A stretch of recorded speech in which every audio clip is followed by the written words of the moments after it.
We've just come out of our first joint CIGI-INET conference here in Canada.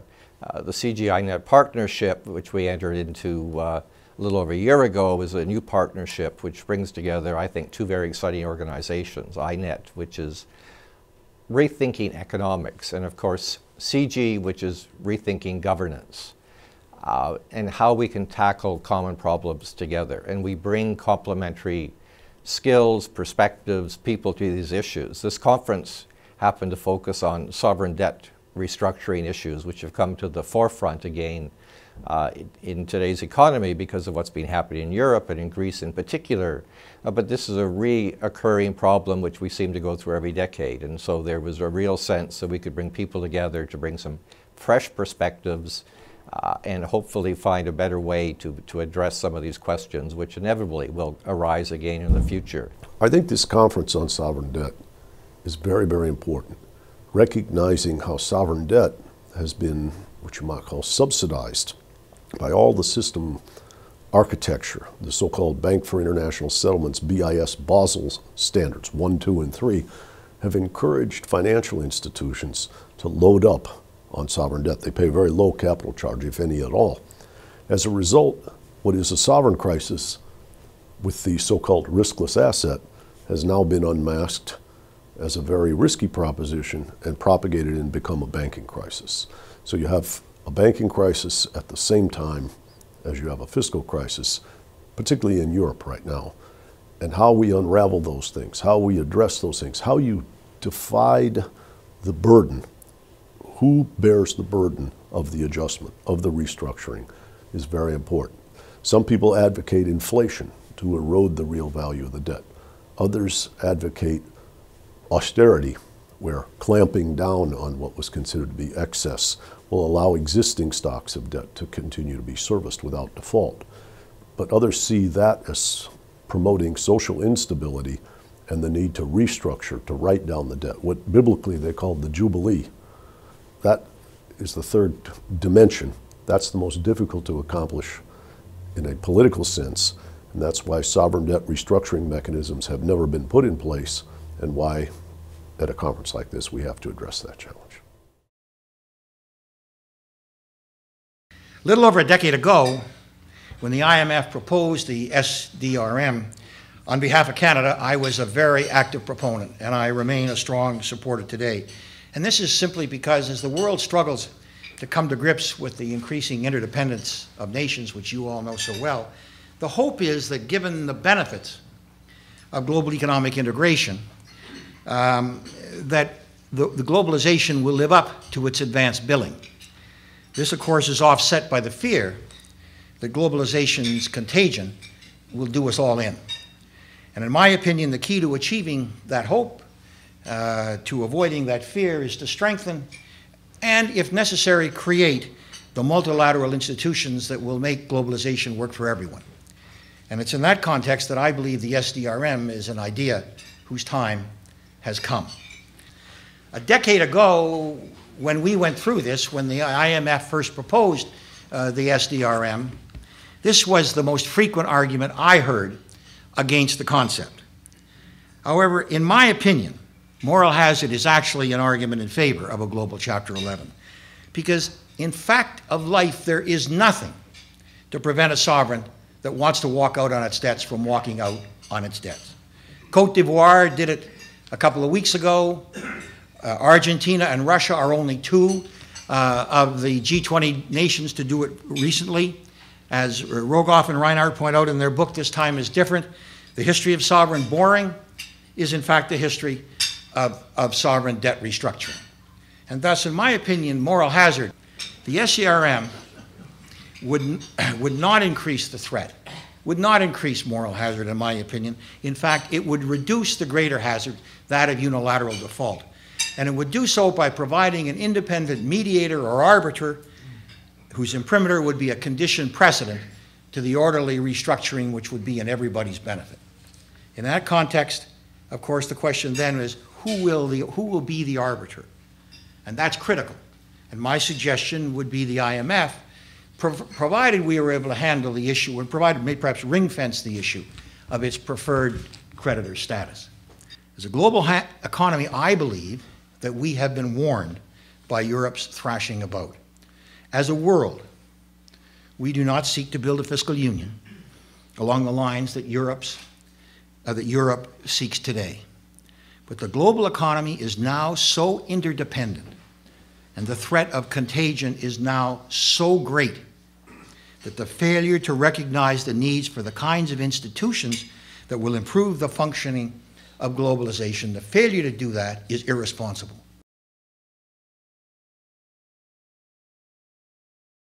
They should have gone to the IMF 2 years ago.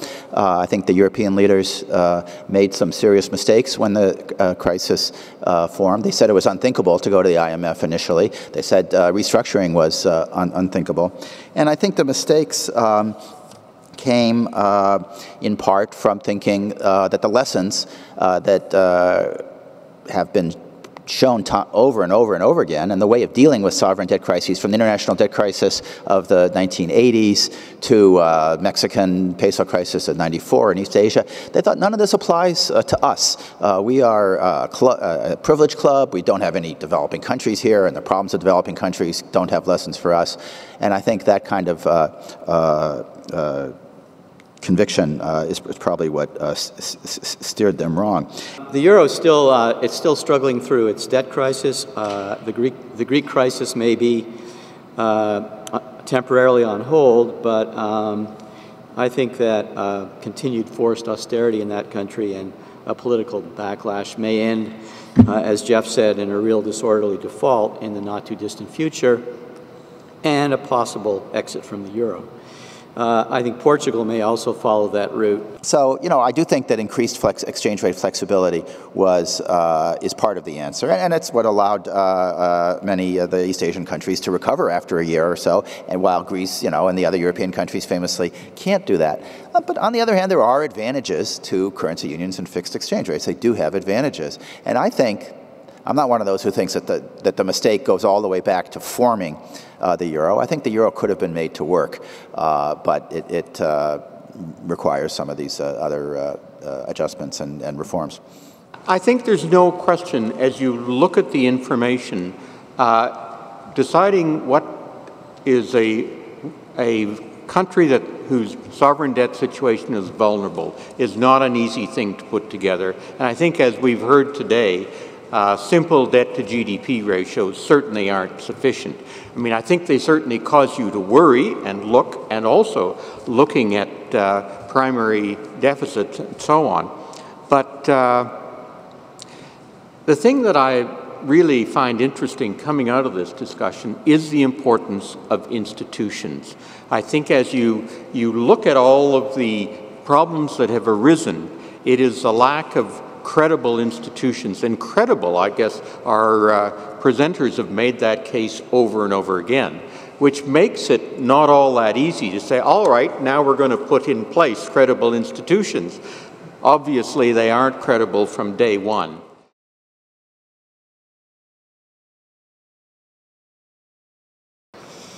In terms of the lessons, I would agree that you have to deal with the problems in a timely fashion.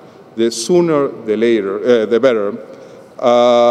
That you have to really single out which are the problems, which tend to be complex, and a combination of those. In this case, I mentioned competitiveness as an important issue. But I want to also refer to the issue of burden sharing. And this also goes to politics. Once you realize that you have to take losses, you will have to rewrite some contracts, make sure that the contracts in the future adjust to what can be done are credible, but you have to distribute the adjustment of those contracts, written or not, amongst a variety of stakeholders. And there is very often a problem of fairness amongst those stakeholders that comes up, in the sense that some feel that they take too much of a burden sharing and the others got some sort of a free ride. And this is, again, a political issue that has to be addressed. and has to be legitimized. So if you have this problem, what do you do? And that gets to the core of what I want to say today. One of the things that you could do is adopt a fiscal rule. And strangely, many developing or emerging market economies over the last decade or so have been moving in this direction. Chile may have been one of the earlier countries to do this in 2001, but today, for instance, in Latin America, Colombia has a fiscal rule very much along the lines of Chile. A bunch of other countries which you wouldn't even call emerging, like Kazakhstan and Mongolia, have been doing the same thing. What do these countries have in common? They're commodity rich and therefore very much prone to the pro-cyclicality problem. Aware of this, they've been adopting fiscal rules. And the IMF has a nice definition of a fiscal rule, which I will not read out, but basically, you know, if you have a target and the target is based on some objective criteria and you have some procedures for hitting that target, you have a rule. And if you believe the IMF, by 2009, there are 80 countries that had something that you would call a rule. But of course, not all rules are created equal. There are all kinds of rules. And according to the fund, only 8 of those had cyclical or structural adjustment built into them, which is, in my view, and I'll talk about this a lot more, the kind of rule you really want. One example in Europe is Sweden. Ireland is working on this today. But of course, one interpretation of the European Fiscal Compact, and I have to plead ignorance here because I've asked a number of European friends and they all give me different interpretations. I'm not sure what's right. But according to some people, in fact, all of Europe ought to be moving to a cyclically adjusted fiscal rule. Whether that will happen or not, of course, I have no idea. Well, something is credible if, among other things, it is politically feasible. And if you try to apply a rule which is more likely to be politically feasible because it allows you for small deficits and recessions and small surpluses and booms, that alone has more credibility.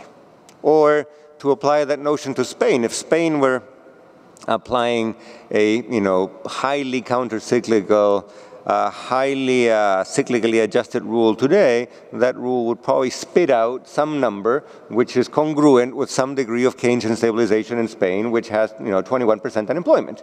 And that alone would make it more credible, because markets would look at the political economy of Spain and say, Spain has 21% unemployment, there are 5 million Spaniards who don't have a job. Well, what is the government going to do? Well, it's going to run a small deficit to stimulate the economy. So these rules, in fact, help you with credibility.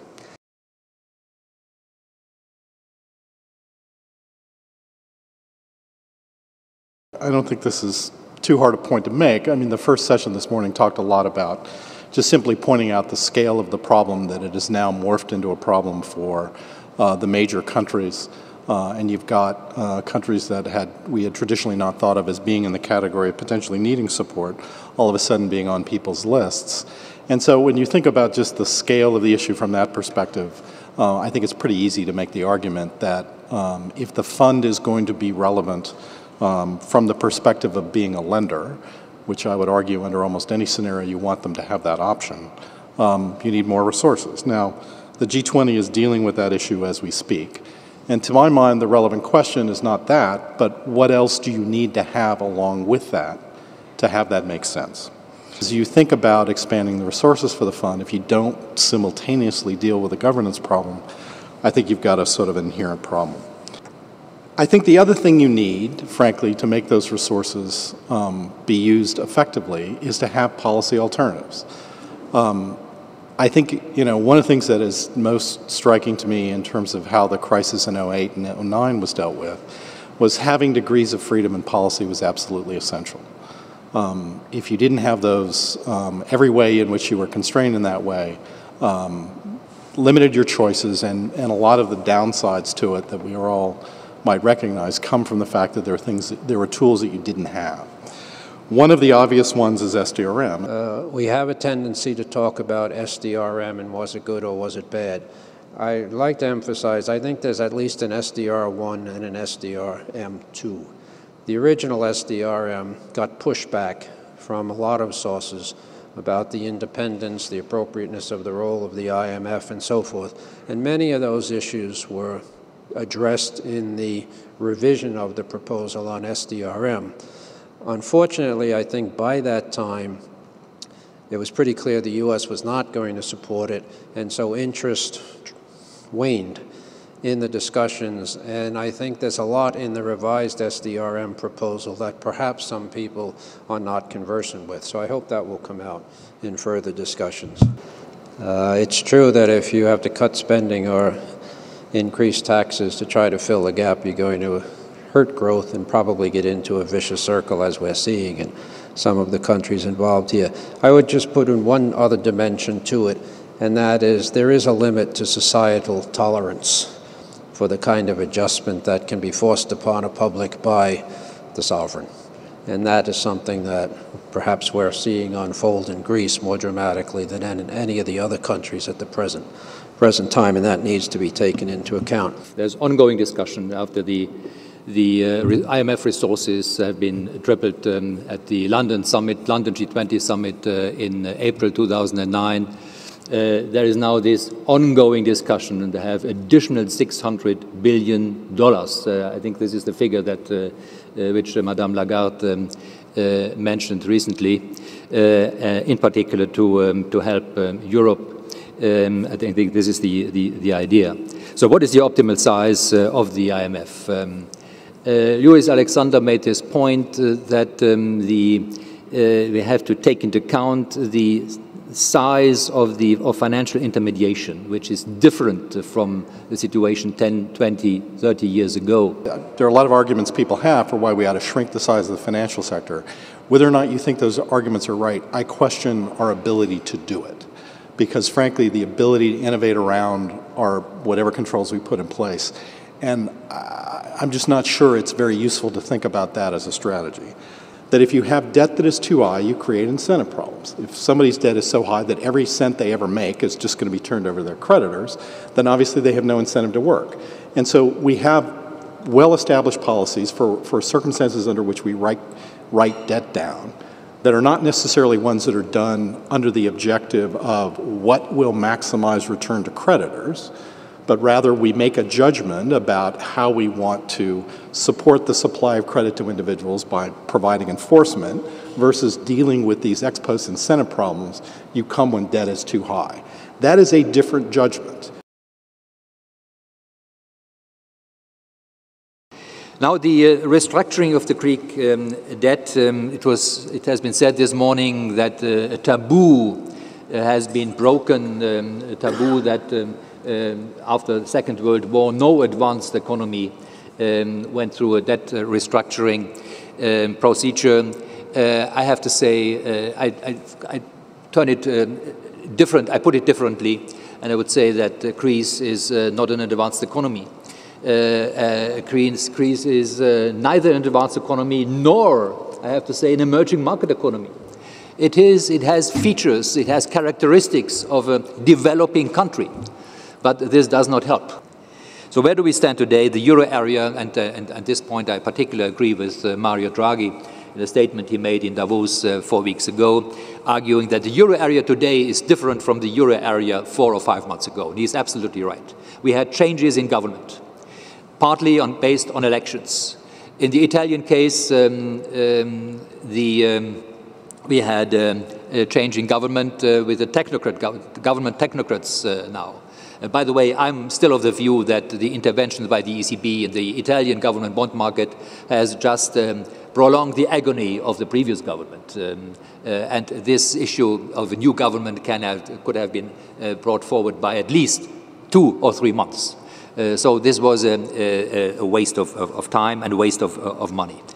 With the 3 years LTRO and the stance of the ECB in December, away from the notion that the ECB could be the lender of last resort for sovereigns.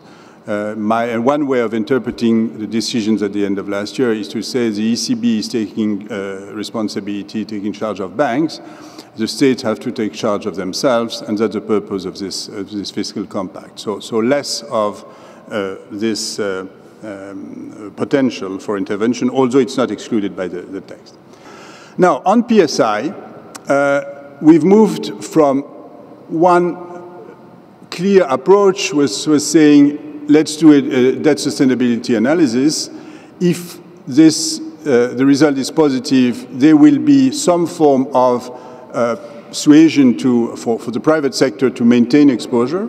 And if it's negative, then there should be private sector involvement through restructuring, to a very general sentence saying that has to be done in exceptional cases in accordance with IMF practice. And at the two opposite ends of the spectrum, you have weak banks bringing the sovereign down, which is Ireland. And at the other end of the spectrum, you have weak sovereigns bringing down the banks, which is Greece. And in between, you have shades of grey. But no matter which one the initial shock has hit, over the past 2.5 years, we've had a downward spiral in operation. A shock to the sovereign spreads of Italy results in impairment and losses and loss of confidence in the banking system, which then goes back to the balance sheet of the Italian sovereign, and so on and so forth. A few other lessons are, everybody waited too long, and that was partly because the conditionality threshold to access support in the euro area was so long that Greece waited too long, Portugal waited too long, Ireland waited too long. And all of this fed additional uncertainty and additional contagion. And what you did see in the end was the governments actually paid a price. Governments changed because of that. So they were right in trying to put off the decision so long. And this has serious implications for what level of conditionality we can impose if we are going to mitigate crisis. Which is to say that I think the euro can only survive if there is a fiscal union involving both budgetary responsibility and mutual acceptance of some degree of collective responsibility for debt. But because the imperative euro survival is now so strong, that may well happen faster than many people expect. In my experience in America and Britain in particular, it's considered virtually impossible that Europe will eventually evolve into a fully fledged fiscal federation, the United States of Europe. But one of the things that I've learned since the Lehman crisis particularly is that things can move from impossible to inevitable without even passing through improbable. Now, the question is, what do we mean when we say external debt? There's one simple answer, and it was argued very forcefully this was a correct answer by some. Foreign debt means payable in foreign currency. The reason behind this is very easy to understand. A sovereign debtor cannot print its own currency, can print its own currency, can borrow from its central bank, but cannot print foreign currency or borrow from foreign central bank, or it's rather difficult. So it was an argument in favor of that. Two problems. First one, and we see it now, there are monetary areas. In the monetary area, a sovereign debtor cannot print its own currency. And that was even before the euro area was established. You have currency areas in Africa, in the Caribbean, and Senegal, for example, cannot print money which is printed by a central bank, which is an international central bank, the BCO. Same thing now with the euro, and Greece cannot print euros, at least not legally. Yesterday we had some people saying, no, only if you have a liquidity problem. And I think Sean argued yesterday that no, even when you have a solvency problem is that when you have to provide the mechanism. And then you have the question of how do we distinguish when a country has only a liquidity problem and a solvency problem. And I think this is a problem which is unsolvable. Unsolvable. For example, in the case of Argentina in 2001, Argentina had a 1% primary surplus. We needed a 3% primary surplus to make our debt sustainable. And people say, it's clear you're not sustainable because there's no bloody way you're going to get 3% of primary surplus. Argentina has never had it in 60 years. So why are you going to convince me? Well, 3 years later, Argentina had a 6% primary surplus. So the question is, how do you actually go about it? And there's always a margin. And this idea that there's a level of taxations on which you can't actually improve, I don't think that's really there. But I think it's a discussion that is very difficult in each specific case to actually solve. We have had so many conferences over the years with regard to this topic. And generally in our conferences, we conclude some structure might help reduce global risks of sovereign debt crises. But for some reason, we never achieve that. for some reason, we always revert back to a case-by-case approach. And I don't believe at all that a case-by-case approach in any way helps reduce risk of a global crisis. In fact, I suspect that with this entwining as we do this in globalization, the risk has increased while the case-by-case approach has done nothing to stem that. So I think we've come to a point where we really should do something. You know, we really should try and take this collective wisdom of this group and others and this remarkable talent and put it to work to put something in place that can reduce global risk. But we have to recognize that every sovereign debt crisis is unique. There's no cookie-cutter solution. It affects the banks, and in a meaningful way, it affects the real economy that must be addressed. It affects spillover. So we can't assume that if we put a sovereign debt restructuring mechanism or something in plan, we now solve the problem. However, problems get solved so much more easily if there is a structure that's predictable, that's fair, and that is balanced. We have learned that over the years in the corporate community. Our deliberations have not only been timely in terms of some of the very immediate issues that we've been discussing and debating, but it seems to me they will clearly remain important challenges going forward. Now, the theme of the conference has been are institutions up to the challenge? And I think the answer is clearly no. I think that has come through all of our deliberations. On the negative side, I would see first, as I mentioned, very little debate about the role of central banks in inducing asset bubbles. Second, all these distortions, tax distortion, mortgage subsidies have remained in force. To my knowledge, not much has happened to Fannie Mae and Freddie Mac, which is an example of politicized credit allocation. In principle, there were very good conditions for this experiment to take place in Europe because of the good relationship in general between the Europeans and the IMF, because the Europeans had already institutions, they had a legal system, they had the expertise, so they had the counterpart, the natural counterpart to the IMF existed. Nevertheless, I'm not sure we can be very convinced by the way it has gone. I'm very happy the IMF intervened in Europe. I think the Europeans didn't have the expertise at the time about what is a program. Simply, the way of reasoning was, if you've got a budget deficit, you have to reduce a budget deficit, but by definition, it's going to be financed. The notion that a budget deficit may not be financed was something that the Europeans had no experience of. So they really needed the IMF involvement for the programs. At least as important is to create a structure that has other components that are essential for making restructuring happen in a timely manner. First of all, one point made this morning is the gathering information and dispersing it to make the process fairer is very important. Perhaps also as importantly is a point made by several people this morning that cutting down on the very costly delay in reaching decisions about whether a severely indebted creditor needs to restructure is very important. In a sense, it's important to remove a political bias in the current institutional setup that pushes us toward costly and at times counterproductive financing of severely indebted sovereign borrowers. So the point I'm trying to make is that the system is basically designed usually to protect itself.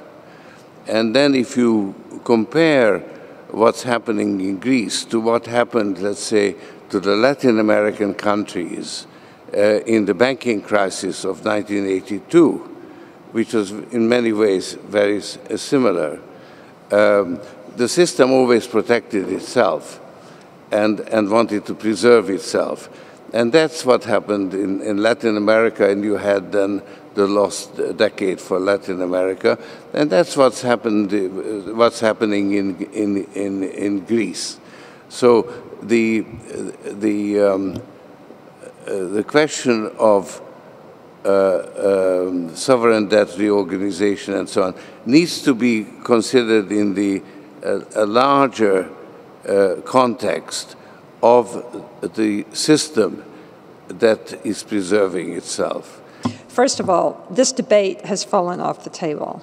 So I think any effort that can be made to at least put it out there so that for one of those strange reasons that comes up in the international economy, someone decides it's in their interest to pick this up and run with it. It's there, and it's not, oh, boy, that was 10 years ago that we thought about that the last time. So I think opening the debate is one really good thing. The second thing is, I like the idea of framing this whole thing around principles, because I do think there are some principles that people would probably be able to move ahead with, probably within the IMF, probably be able to move ahead with, that would at least get closer to a better solution and pave the way for something more if that ever comes up. But as I said, I think that the way this really would stand the best hope is to have a little spate of pretty severe fiscal problems, whether they're in Europe or even outside Europe, sometime in the next 5 to 10 years. And I think this is an